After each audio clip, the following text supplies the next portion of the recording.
Hello and welcome to this presentation of my new Liszt tempo recording. My name is Bernhard Ruchti and here we are at the Liszt House in Weimar, Germany.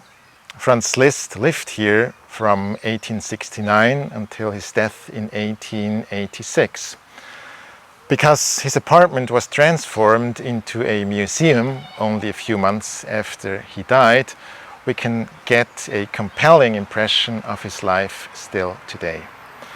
I'm pleased to offer this presentation here and to welcome you to this unique place full of history.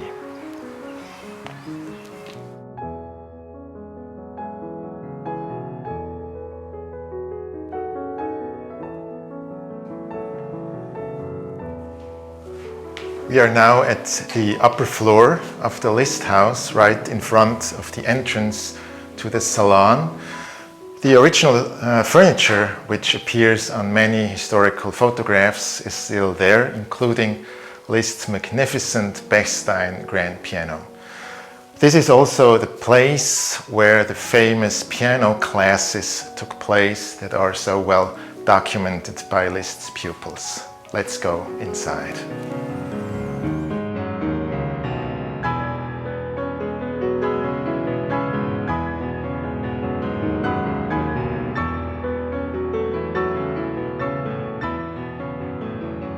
Once again, welcome to this unique venue, Franz Liszt's Salon in Weimar. This presentation is the fifth part of my tempo project. The first four parts focused on piano music by Beethoven, Schumann and Chopin, as well as organ music by Franz Liszt. And this fifth part is about Années de Pèlerinage, that is Years of Pilgrimage in English for piano by Franz Liszt.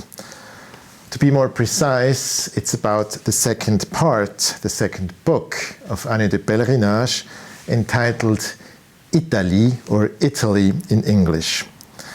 It's a series of 7 piano pieces that was published in 1858, and most of the 7 pieces have earlier versions that Liszt composed already in the 1830s. Actually, this is a phenomenon we can observe often within Liszt's oeuvre. He would compose a first version of a work during his virtuoso era.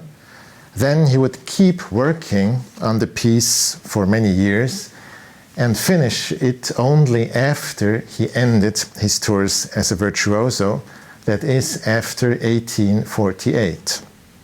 This post-virtuoso phase, which took place mainly during the 1850s, was doubtless Liszt's peak period as a composer. He composed or finished all his major works during that time.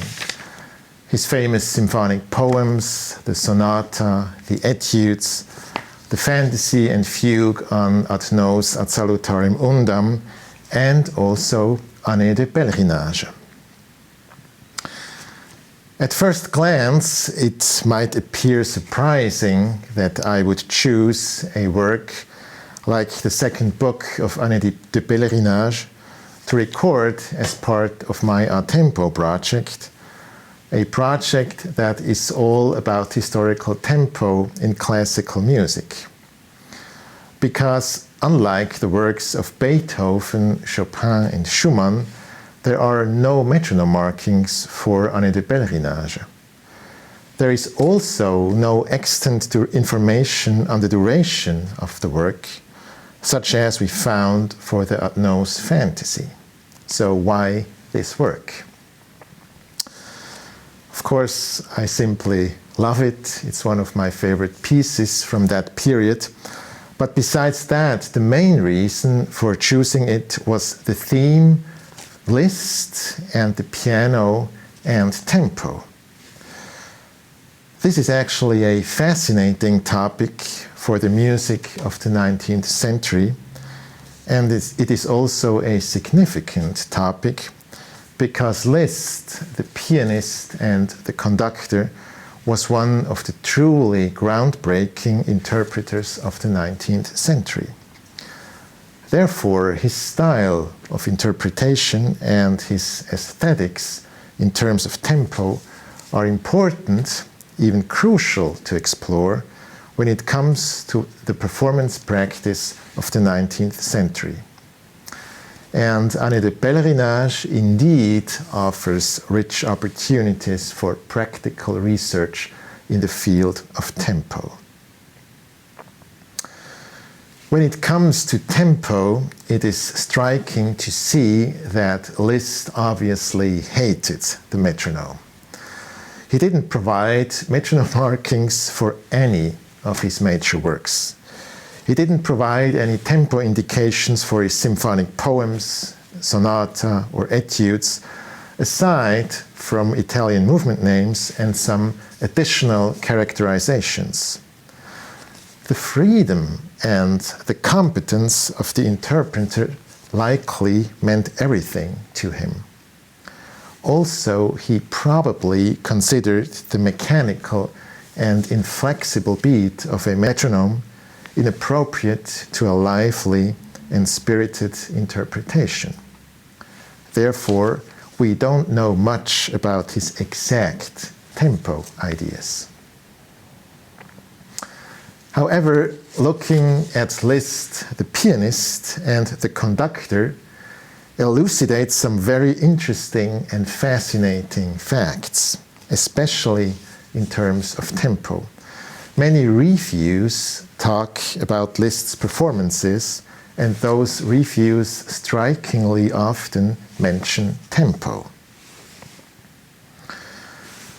The Fantasy and Fugue on Ad nos ad salutarim undam for organ and the numerous historical documents talking about it have already demonstrated a performance practice that leads to drastically revising the image of Liszt as a crazy virtuoso and super fast player. This is confirmed by the aforementioned press reviews as well as by testimonials by Liszt's pupils and others. These sources all agree on the fact that Liszt generally preferred moderate tempi. Among the personal testimonials, we find a very famous one. It is by the Russian composer Alexander Borodin, who visited Liszt in Weimar in 1877, actually in this very room here. He writes, I quote, "This brings me to his playing," so Liszt's playing. "In spite of all that I had heard about it, I was struck by the extreme simplicity, sobriety, and discipline of his playing, and the complete absence of pretentiousness, affectation, and any striving for extraneous effect. He adopts moderate tempi, never rushes or gets carried away, and yet, in spite of his age, the power, energy, passion, enthusiasm, and fire are boundless. His tone is round, full, and firm. The clarity, richness, and variety of nuance are amazing." End of quote. Reviews of Liszt the conductor are similar, particularly as a conductor of Beethoven's works.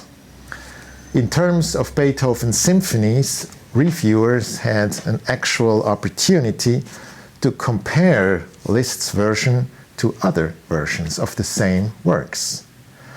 Therefore, they could describe their impressions much more distinctively.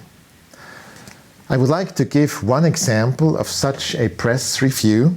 It came out in London in 1845 in a newspaper called The Musical World.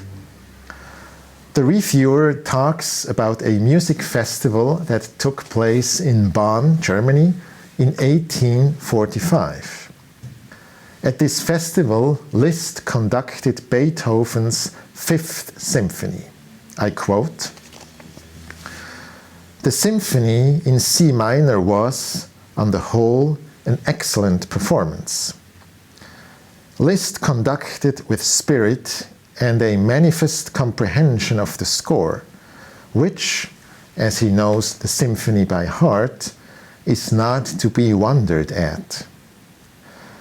The tempi of the various movements, however, appeared to me to be taken too slow, especially in the finale. But Spohr, Marjolais, and Sir George Smart, three excellent authorities, assured me that I was wrong, and that I had been accustomed to hear them in London too fast, to which, as my opinion was based purely on feeling, I had nothing to reply." End of quote. Numerous statements can be found during Liszt's virtuoso era, like the latter one, or later on, particularly during the 1850s. All the statements are quite similar. The reviewers referred to a Beethoven tradition to which they were accustomed to, and then state that Liszt's versions of Beethoven were significantly different and, precisely, significantly slower, audibly slower. Now, what does this tell us exactly? How can we grasp the actual meaning of moderate tempo in Liszt's style? At first, I would like to return for a moment to the fantasy and fugue on Ad nos ad salutarem undam for organ, which I introduced and recorded as part 2 of the A Tempo project. This fantasy is particularly important because it permits us a very clear and surprisingly precise view on interpretation, style, and tempo. It can teach us a lot about Liszt's ideas on virtuosity as well. First and foremost, it shows that Liszt's understanding of virtuosity has actually little to do with tempo in terms of speed. It is much more about energy, contrast, and perfect mastering of both the instrument and the music. In this context, I would like to mention a woman who worked very closely with Liszt during his last years here in Weimar. Her name is Lina Rahman. In collaboration with Liszt himself, she wrote an extended biography of Liszt, and she published many of his writings. She also collected valuable information about his teachings in a book called The Liszt Pedagogium. This is a very valuable source about Liszt's interpretations. In this book, Lina Rahman explicitly talks about the essence of virtuosity and more particularly about fast passages such as scales or arpeggios or others. She introduces the term malice to describe that style of virtuosity. I quote, "Exploring the individual character of Liszt as a lyrical musician leads us, first of all, to the malice of his instrumental and piano composition.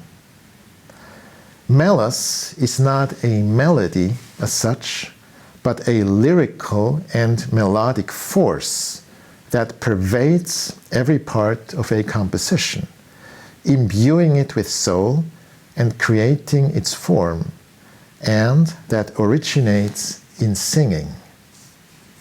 And later on she continues, "Therefore, Liszt's big and often overwhelming passage work is far from conducive to technical bravura and serving as a vehicle for virtuosos, even though many believe it was so.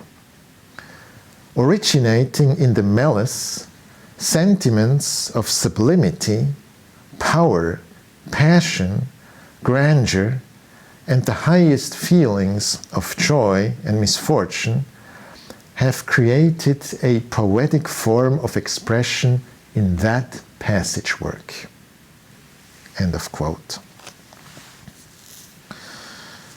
With this description, Lina Rahman introduces a duality to the interpretation of Liszt's music, and particularly to Liszt's virtuosity.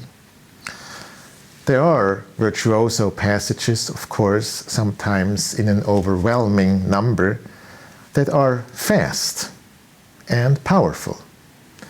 But Liszt always includes a malice, a lyrical and melodic force within those passages that restrains plain bravura and prevents one from showing off one's virtuoso skills.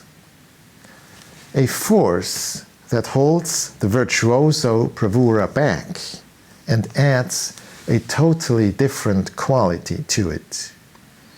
A force that naturally holds back the tempo as well.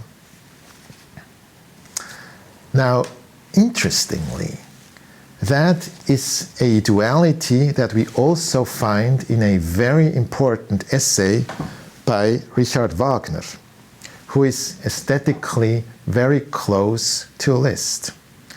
The essay is called Über das Dirigieren, or About Conducting, and gives a rather extended account of Wagner's ideas on interpretation. In this essay, Wagner introduces the duality of two principles in all music: the allegro principle and the adagio principle. The allegro principle always rushes forward, adding energy to a piece, is fast, whereas the adagio principle always sings, holds back, requiring space and time. Wagner says that, starting with Beethoven, all the fast movements always contain both elements. They contain elements that rush forward, that are fast and want to be fast, but they always include the chanting or singing quality of an adagio that goes against pure speed. So it's almost a contrasting or even contradicting duality of forces that comes together in every fast movement. Actually, this is pretty much exactly what Lina Rahman means with her term malice, a force that always requires space and time, and that adds melody, greatness, and sublimity to virtuoso passages. These are important aspects of historical interpretation that are, of course, in accordance with testimonials about Liszt's playing, like the rather prominent one by Borodin I quoted earlier. Liszt adopts moderate tempi, never rushes or gets carried away, and yet in spite of his age, the power, energy, passion, enthusiasm, and fire are boundless. These are also the parameters that inspired me to create my interpretation of the second book of Années de Pèlerinage. I would like to talk a little more about that in the second segment of this introduction.